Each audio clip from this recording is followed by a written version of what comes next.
Every exit was a lie. Every hallway circled back. At 2 a.m., the mall pulsed alive and something in the dark was hunting us. We'd slipped in after closing, just for fun. A stupid idea, but the kind of thrill you chase when you're young and restless, when the world feels too ordinary and you want to pry at its edges. Lucas was the one who suggested it. He always did.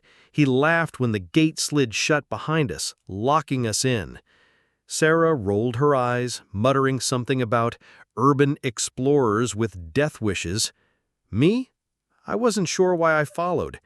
Maybe I didn't want to be the one left behind. At first, it was just eerie silence, our footsteps echoing as we wandered past shuttered storefronts. Mannequins stood like watchful sentries, their plastic eyes catching the light in ways that made my skin crawl. I tried to shake it off, but the unease lingered, gnawing at the edges of my thoughts. Then we found the exit doors. Or rather, we found that they didn't work. Every time we pushed through, no matter which one, we ended up back in the food court. Sarah was the first to notice. "Hold on," she said, her voice sharp. "Didn't we just come through here?" Lucas laughed, swore we were looping ourselves, but the laugh didn't reach his eyes. We tried again, through the double glass doors, down the hall, past the pretzel stand, and into the food court. Again and again. The air felt heavier each time, like the mall was folding tighter around us. That's when the sound came. A metallic crash from somewhere above, deep and heavy, like a dropped grate. We froze, looking up at the dark ceiling. The skylights revealed nothing but rain smearing across the glass. Lucas grinned, trying to break the tension. Probably just maintenance or a raccoon with a vendetta. His voice carried, too loud, bouncing off the tiled walls. Sarah didn't smile. She whispered, "Then why didn't it echo right?" Something about her tone made my stomach knot. She was right. The sound had been close, too close, as if it wanted us to hear it. Lucas shrugged, motioning for us to follow him. "Come on, let's check it out. What's the worst that could happen?" I wanted to argue, to tell him no, but my voice caught in my throat. Because, deep down, I already knew the mall wasn't empty. We followed Lucas because that's what we always did. He had that reckless kind of confidence that made you feel braver just by being near him. Even when every instinct in me screamed that the noise was wrong, I stayed close behind him, Sarah trailing just a step slower. Her eyes darted across every storefront window like she expected something to leap out at her. We climbed the escalator, its rubber handrails sticky with age, the steps humming under our shoes. At the top, the second floor stretched into a wide corridor of shuttered shops. The skylights above dripped with rain, the sound like fingertips drumming endlessly on glass. The crash we'd heard earlier had stopped, but the silence left behind was worse. It pressed in, suffocating, until even the faint buzz of the lights felt sinister. "See?" Lucas whispered, spreading his arms wide like he was performing. "Nothing here, just us, a bunch of nervous nobodies freaking out over an empty mall." "Empty malls don't bend space," Sarah snapped. "We've been trying the exits for 20 minutes. Every door brings us back." "Maybe you're just bad with directions," Lucas grinned, but it looked forced, too sharp at the edges. He turned to me. "You're quiet. You think we're stuck in some kind of Scooby-Doo hallway gag?" I didn't answer right away. The walls felt wrong, like they were breathing. "I think," I said finally, "we should stop pretending this is normal." For once, Lucas didn't have a comeback. We walked down the hall past a toy store with mannequins frozen mid-laughter, mouths stretched wide. Their eyes glistened under the dim lights, too realistic for molded plastic. Sarah tugged at my sleeve and pointed. The shelves inside were filled with boxes, every one of them blank. No brand names, no colors, just empty white packaging stacked neatly like tombstones. Lucas stepped closer to the glass. "Creepy," he muttered. His reflection stared back at him, warped, but as he leaned in, the reflection didn't. It stayed upright, watching him. My breath caught. I grabbed his arm and yanked him back. "What the hell?" he barked. "Don't." My voice shook more than I wanted it to. "It wasn't you. It wasn't moving with you." He scoffed, but I saw his hand twitch as he rubbed at his arm where I'd grabbed him. Sarah pressed closer to me, her whisper sharp as a knife. "We need to find another way out. A service corridor, a fire exit, something." We found a hallway branching off near the food court again, this one marked "Staff Only." The sign hung crooked, as if someone had torn it free and nailed it back up. Lucas pushed the door open with a theatrical bow. "After you, brave adventurers." The air inside was different, stale, heavy, almost sweet. A long corridor stretched before us, lit only by flickering bulbs. Pipes ran along the ceiling, dripping occasionally into rust-colored stains on the floor. The walls were lined with doors, most of them chained shut from the outside. We walked slowly, the sound of our footsteps dull against the concrete. Something scurried in the distance. Then came the whisper. Faint at first, like a draft slipping through vents. It rose and fell in cadence, almost words, but not in any language I knew. It came from everywhere at once, bouncing off the walls until it pressed into our ears. Sarah clamped her hands over hers. "Stop! Just stop!" Lucas stepped forward, jaw tight, fists clenched. "Hey!" he shouted into the shadows. "You want us? Come out and try!" The whispering stopped. For a moment I almost wished it hadn't. A laugh echoed instead. High, thin, like a child's, but stretched too far, as though something had pulled the sound apart until it became brittle. We ran, back through the corridor, slamming the staff door shut behind us. The food court greeted us again, identical to before, even down to the half-finished soda cup sitting on a table. But this time the escalators were moving on their own. Sarah grabbed my hand. "Tell me you see that too." Lucas stood there, his chest heaving, eyes wide. "Yeah," he said, "and I don't think it wants us to go up again."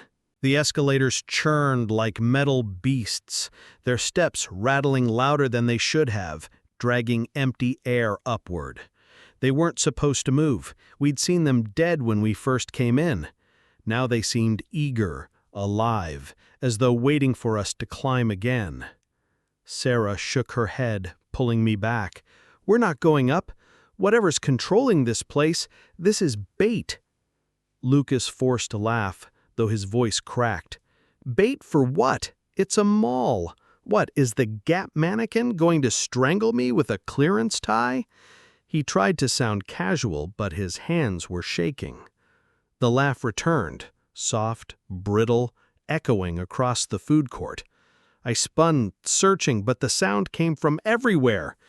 Then the overhead lights stuttered, one by one, plunging sections of the court into shadow. The dark moved closer, swallowing tables and chairs until only a single circle of buzzing light remained around us. "We need to move," Sarah hissed. We darted into the nearest hallway, passing shuttered storefronts.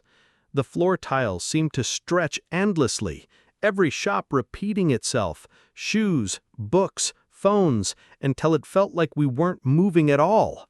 My chest ached, lungs burning, but no matter how far we ran, the same neon sign glowed ahead. Sale, 50% off. I stopped dead, my heart thundering. We're not getting anywhere. It's looping us again. Sarah grabbed the back of my shirt. "Keep running. Loops break eventually." That's when the shadow appeared. It didn't crawl or walk. It slid across the tiles like spilled ink, tall and thin with arms too long. Its face was nothing but blur, a smear where features should have been, but I felt it stare like ice water poured straight down my spine. Lucas shoved me hard. "Go!" I stumbled forward, Sarah catching me before I fell. Lucas planted himself between us and the thing, fists clenched, body trembling but steady. "You want someone? Take me! Leave them alone!" The shadow moved faster, splitting into thin threads that lashed toward him. He swung at it, his fists cutting only air, but somehow it hesitated. For a heartbeat, I thought he might actually hold it back. "Run!" he shouted again. His eyes met mine, fierce, burning. "Don't waste this! You hear me? Get out!" Sarah dragged me, though every part of me screamed to fight, to stay. But I knew Lucas. Once he made up his mind, there was no turning him. The last thing I heard was his yell as the shadow engulfed him, pulling him into the dark until his voice snapped off like a light switch. We burst through a service door and slammed it shut behind us, collapsing in the narrow hallway beyond. The air was stifling, hot and damp, filled with the stink of mildew. Sarah pressed her forehead against the wall, gasping for breath. "He's gone," she whispered. I shook my head violently. "No, he can't be. He bought us time. We can't let it be for nothing." Her eyes, wet with tears, locked onto mine. "Then you'd better be stronger than him, because it's not done with us." The hallway stretched forward, lined with pipes and broken ceiling panels, a dim red glow flickering from somewhere deep ahead. I swallowed the lump in my throat, hearing Lucas's last words echo in my skull. We had to keep moving. The red glow at the end of the hallway pulsed like a heartbeat, painting the damp walls in sick, bleeding light. Every step toward it felt heavier, as though the air itself thickened, pressing against our chests. My legs trembled, not from running, but from the weight of dread settling into my bones. Sarah stayed just ahead of me, shoulders squared, jaw tight, her breaths coming sharp and quick. I could tell she was forcing herself to move, not because she wanted to, but because stopping meant surrender. Lucas's absence hung between us, louder than any scream. I wanted to believe he was still alive somewhere, but deep down, I knew. Whatever this place took, it didn't give back. The hallway opened into an atrium, massive and silent, skylights stretching so high they seemed to vanish into blackness. Storefronts surrounded us in neat tiers, their displays flickering faintly as if someone had plugged them in just for us. In the center, the fountain bubbled with water that wasn't water at all. It was dark, viscous, and each ripple shimmered with faces. For a moment, I thought I saw Lucas's reflection surface, mouth open in a scream, before it sank again. Sarah grabbed my arm so hard it hurt. "Don't look," her voice cracked. "That's how it gets you." The lights flickered, and the laugh returned, high, childlike, but now filled with something jagged and cruel. It echoed through the atrium, overlapping itself until it sounded like a chorus of children circling just out of sight. "We can't outrun it," Sarah whispered. "It'll just bend us back here." I turned to her, my throat dry, my voice shaking, but louder than I felt. "We don't run. We fight it. Lucas didn't die for us to curl up and quit." Her eyes widened, but slowly she nodded. The shadows bled from the walls, crawling across the tiles, forming that same tall figure, its arms stretching until they scraped the floor, its face still a blur. It tilted its head, like it was curious, like it was studying us. "Stay behind me," I said, though I wasn't sure what I meant to do. My fists clenched anyway, the echo of Lucas's defiance burning in my chest. The thing lunged. We scattered, its limbs cracking against the tiles where we'd stood. Sarah grabbed a broken chair from a storefront and hurled it. The shadow recoiled for an instant, then reformed, moving faster, angrier. I snatched up a metal signpost, swinging wildly, each hit slicing through empty air but forcing it back step by step. The fountain gurgled louder, the faces writhing as though feeding the creature strength. "It's tied to this place," Sarah shouted. "The mall! It's the source!" Without thinking, I ran to the fountain. The closer I got, the colder the air became, like standing naked in winter.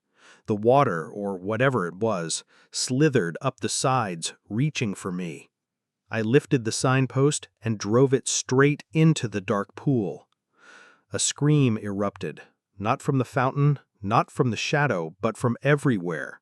The glass of the skylights cracked, lights exploded in showers of sparks, the floor shook like an earthquake. Sarah screamed my name, but I couldn't hear her over the roar of breaking stone. Then, silence. I opened my eyes. I was lying on cold tile. The mall was gone. I sat up slowly. Morning sunlight poured across cracked pavement. I was outside, sitting in the empty parking lot. The mall stood behind me, silent, every window black. Beside me, Sarah stirred, rubbing her temples. We were alive. For a long moment, neither of us spoke. The air smelled of rain and oil, the sky gray but calm. Relief swelled in my chest until I reached into my pocket. There, damp and crumpled, was a receipt. The paper was blank, except for one line at the bottom. Purchase date, tomorrow, 2 a.m. Sarah noticed the paper shaking in my hand. "What is it?" I forced a laugh, but it came out hollow. "Nothing. Just a reminder." We stood, walking toward the distant street, away from the black shell of the mall. The sunlight felt warm, real, but every step carried the weight of a truth I couldn't share with her. We hadn't escaped. Not really. The mall was waiting, and when the clock struck 2 a.m. again, it would open its doors.